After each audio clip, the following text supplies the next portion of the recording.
You ask Tiger to solve. This deals with linear equations with one unknown. The final result is x equals 5. Let's solve it step by step. Group all constants on the right side of the equation. Subtract 11 from both sides. Simplify the arithmetic.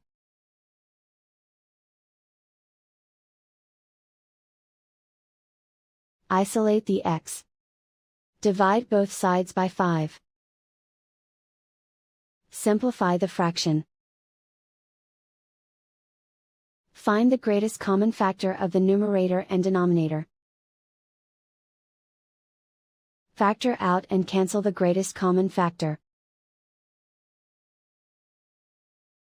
And so the final result is x equals 5.